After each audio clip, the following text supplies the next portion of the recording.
So hello guys, ఈరోజు ఈ వీడియోలో అయితే మాత్రం మనం చాలా ఇంపార్టెంట్ టాపిక్స్ మాట్లాడుకోవాలన్నమాట. సో జాగ్రత్తగా చూడండి, ప్రతి పాయింట్ చూడండి. సో ఫస్ట్ మనం మాట్లాడుకోవాల్సింది పెద్ద యూట్యూబర్ గురించి, అదే రివ్యూర్ గురించి.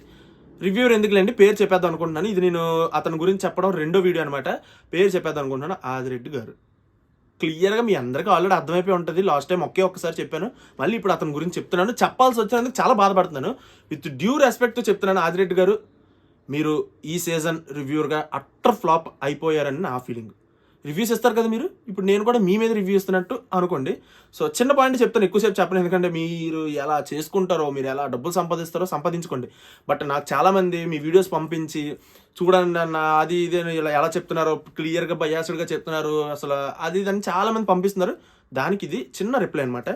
ఆదిరెడ్డి గారు మిమ్మల్ని చూసి చాలామంది యూట్యూబర్స్ మీలా సక్సెస్ అవ్వాలని చెప్పి, మీలా ఒక మెట్టు పైకి వెళ్ళాలని చెప్పి మిమ్మల్ని చూసి ఇన్స్పైర్ అయ్యి చాలామంది యూట్యూబ్లోకి వచ్చారు రివ్యూర్స్గా, బిగ్ బాస్కి. అలా వచ్చిన వాళ్ళలో నేను కూడా ఒకడిని. మీ మీద నాకు చాలా రెస్పెక్ట్ ఉంటుంది. బట్ ఈ సీజన్ అయితే మాత్రం మీరు అట్టర్ డిజాస్టర్, అట్టర్ ఫ్లాప్ అని నేను చెప్తాను. ఎందుకు అంటే ఒకరికే సపోర్ట్ చేయడం, ఓజీస్కి అన్యాయం జరిగింది, ఓజీస్కి టార్చర్ చూపిస్తున్నారు, ఓజీస్కి నరకం చూపిస్తున్నారు, ఓజీస్కి అన్యాయం చేస్తున్నాడు బిగ్ బాస్ అని చెప్పి మీరు ఇదే తంతు పడుతుంటే చూడడానికి మాకు ఎలాగనిపిస్తుంది తెలుసా? చాలా చిరాకేస్తుంది. అరే ఆదిరెడ్డి గారైనా ఇలా చెప్తుంది, అసలు న్యూట్రల్ నేను అందరిది ఒకేలా చూస్తాను, అందరి గేమ్ ఒకేలా చూస్తాను అని చెప్తున్న ఆ వ్యక్తేనా ఇప్పుడు ఎలా మాట్లాడుతుందని అనిపిస్తుంది. మీరు బ్రాడ్కాస్ట్ ఛానల్లో వెళ్ళి చూసుకోండి. అతని బ్రాడ్కాస్ట్ ఛానల్లో ప్రతి వాయిస్ మెసేజ్ ప్రతిదీ నిఖిల్కి లేదా నిఖిల్ వాళ్ళ గ్రూప్కి సపోర్ట్ చేస్తున్నట్టు పెడుతున్నారు. అంటే ఏంటి అంటే ఆ మాత్రం తెలీదా? ముందుకు ఈ సీజన్ ఎంత వరస్ట్గా ప్రవర్తిస్తున్నారని అనిపించింది నాకు. నిజంగా నాకు ఈ వీడియోలో అతని గురించి చెప్పడం నాకు చాలా బాధగా ఉంది. ఎందుకంటే అతని మీద ఏం కుళ్ళు కాదు, ఏమీ కాదు. నాకు ఇన్స్టాగ్రామ్లో చాలామంది పర్సనల్గా వీడియోస్ పెడుతున్నారు, నేను చూస్తున్నాను కాబట్టి నేను చెప్తున్నాను. మిమ్మల్ని చూసి మేము అందరం వచ్చిన వాళ్ళమి యూట్యూబ్లోకి, మీరే ఎలా ప్రవర్తిస్తే మరి ఇంకేం చేయలేం. సో ఇంక మీ ఇష్టం, మీరు ఎలాగో మా మాటలు పట్టించుకోరు, మీరు ఎలాగో ఇంకా మేము చెప్పింది నా ఇష్టం, నేను కరెక్ట్గానే చేస్తున్నాను అని చెప్పేసి మళ్ళీ మీరు వాదించుకొని మీ వీడియోలు మీరు చేసుకుంటారు. మీరు రోజుకు 10 వీడియోలు చేసుకోండి, ఒక్కొక్క వీడియో గంటలు చేసుకోండి, మీ ఇష్టం. కానీ మీరైతే మాత్రం పక్కా బయాస్డ్, పక్కా ఫేక్లా కనిపిస్తుంది ఈ సీజన్. పర్టికులర్గా ఈ సీజన్ గురించి మాత్రమే నేను చెప్తున్నాను. సో అదనమాట సంగతి. ఇంకా అతని గురించి నేను మాట్లాడదలుచుకోలేదు. ఇంకోటి, నిఖిల్ యష్మి వీళ్ళిద్దరూ ఏమన్నా యాక్టింగ్ చేస్తున్నారంటే నా జెన్యున్ ఒపీనియన్ చెప్తాను. గాయ్స్, సీత గారు ఎప్పుడైతే వచ్చి నిఖిల్ని అంటే స్టేట్మెంట్స్ పాస్ చేశారో, స్ట్రాంగ్ ఉమెన్ని ట్రాప్ చేస్తాడు అది ఇది అని చెప్పి, first of all Yashmi strong women అంటే నాకే నవ్వు వస్తుంది. ఓకే, ఆవిడేదో చెప్పారు, చాలా రాంగ్ స్టేట్మెంట్స్ అవి. నిఖిల్కి ఆ స్టేట్మెంట్స్ ఎవరిచ్చినా కూడా నేను రాంగ్ అనే చెప్తాను. ఎందుకంటే నిఖిల్ ఆ స్టేట్మెంట్స్ తగ్గట్టు అసలు ఎక్కడైనా ప్రవర్తించాడంటే లేదు. ఫస్ట్ యష్మి నుంచి ఇష్టం వచ్చింది, ఇష్టం లేదు అని ఆవిడ ఎంత బాగా కవరింగ్ చేస్తుందంటే ఇష్టం వచ్చింది. ఆవిడ డ్రీమ్ గురించి చెప్పడం, నిఖిల్ అంటే ఇష్టం అని చెప్పేటట్టు అనడం, ఇప్పుడు అందరితోని నిఖిల్ మీద ఏదో ఉంది నాకు మనసులో అని చెప్పేటట్టు ప్రవర్తించడం. అండ్ విష్ణుప్రియకి నిఖిల్ డ్యాన్స్ పార్ట్నర్కి వెళ్ళిపోయినప్పుడు విష్ణుప్రియతో ఆవిడ పెట్టుకున్న గొడవ, ఇవన్నీ ఏంటి ఇష్టం లేకుండానే జరిపాయా? మేము చూస్తున్నాం కదా, మీకు ఇష్టం ఉందో లేదో మాకు తెలీదా? నిఖిల్ ఏమో నేను నీకు చెప్పాను కదా నాకు నువ్వంటే అది ఎప్పుడు చెప్పలేదు. నిఖిల్ ఎప్పుడు చెప్పలేదు యష్మికి. ఎప్పుడు కూడా నువ్వంటే వద్దు, మనకి ఇది వర్కౌట్ అవ్వదు, నాకు ఇష్టం లేదు, ఇలాగా నా గేమ్కి ఇది కరెక్ట్ కాదు అది ఎప్పుడు మొహం మీద చెప్పలేదు యష్మికి. పైగా అవి చెప్పకపోగా ఏం చేసేవాడమ్మా నిఖిల్, మీకు గుర్తుందా? వెనక నుంచి హక్ చేసుకోవడం, కిస్సులు పెట్టడం, జలస్ ఫీల్ అవ్వడం. అంతెందుకు, యష్మి దగ్గరికి వస్తే గౌతమ్ యష్మికి నీ మీద నాకు క్రష్ ఉందని చెప్పినప్పుడు యష్మి అంటే నాకు ఆల్రెడీ వేరే వాళ్ళ మీద ఇంట్రెస్ట్ అయితే ఉంది అని చెప్పిందా లేదా? మీలో ఎంతమంది గుర్తుందో కామెంట్ చేయండి. చెప్పింది, అలా చెప్పింది అంటే మళ్ళీ ఇప్పుడు వచ్చి వేరే వాళ్ళ పాత కంటెస్టెంట్స్ వచ్చి ఇలా నామినేట్ చేస్తే నేను ఎప్పుడైనా చెప్పాను అసలు నీకు నువ్వంటే ఇష్టం అనేసి అంటాను. ఆహాహా, ఏమన్నా కవరింగ్ తలవా? వరస్ట్ యాక్టింగ్ ఈ నిఖిల్ అయితే నేను ఎపిసోడ్లో కెమెరా ముందు బాధపడిపోయి సీత మాటలకు బాధపడ్డాను. నిజంగా నేను ఒప్పుకుంటాను, సీత మాటలు కరెక్టే కాదు. ఇతను ఏంటి గైస్, ఓట్ చేయకండి గైస్ నాకు ఈ వారం. సేమ్ మణికంఠ లాగా లాస్ట్ టైం మణికంఠ వెళ్ళిపోయినప్పుడు ముందు గాయస్ నాకు ఓట్ చేయకండి, నాకు వెళ్ళిపోవాలనిపిస్తుంది, నాకు బాడీ ఇంకా సహకరించట్లేదు అని మణికంఠ కూడా సేమ్ అదే కెమెరా ముందు మాట్లాడితే ఈ రివ్యూర్స్ కానీ అందరూ తెగ ఇదైపోయి మణికంఠ అసలు ఉండడానికి ఇది లేదు అది ఇది అని చెప్పేసి చాలా రాంగ్గా ప్రవర్తించారు మణికంఠ విషయంలో.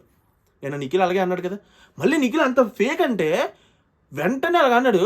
తర్వాత ఇమ్మీడియట్లీ కొంతసేపటికి డెసిషన్ మార్చుకొని మళ్ళీ ఈ రెస్ట్ రూమ్స్ దగ్గరికి వచ్చి గై సారీ ఇందాక నేను అలా అన్నందుకు నాకు సపోర్ట్ చెయ్యండి అని మళ్ళీ ఎక్కడ జనాలు ఓట్లు వేయరు అని అనేసి భయం.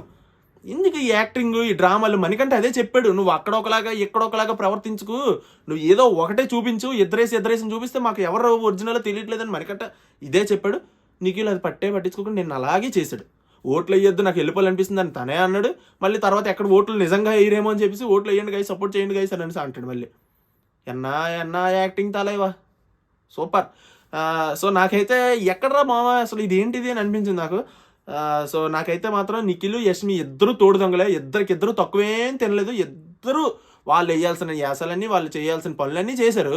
ఇక్కడ వచ్చి నామినేట్ చేయడం కానీ ఇక్కడ వచ్చి అందరి ముందు నిలబెట్టి ఆరాధిస్తే వీళ్ళేమో కవరింగ్లు అనమాట, ఏడుపులు. మళ్ళీ ఏమో నేను ఏ తప్పు చేయలేదు, నేను విక్టిమ్ని అయిపోయానని చెప్పి ఇద్దరికిద్దరు నటన. సో నాకైతే ఇద్దరు నటించేస్తున్నారని నాకైతే అనిపిస్తుంది. సో ఇద్దరికి ఇంకా సరే, ఇంకా మీ ఇష్టం, మీరు ఎవరికి సపోర్ట్ చేస్తున్నారు కింద కామెంట్ చేయండి. సో ఇక్కడ ప్రోమో మనం చూసుకున్నట్టయితే పృథ్వీ ఎంట్రుకి ఇలా పీక్కొని గౌతమ్ మీదకి వెళ్ళిపోతూ ఆకురౌడీలాగా గోండాలాగా, ఏంటి ఆ రౌడీజం అసలు నాకు అర్థం కావట్లేదు. ఎవర్రా బాబు ఇతన్ని తీసుకొచ్చింది అసలు?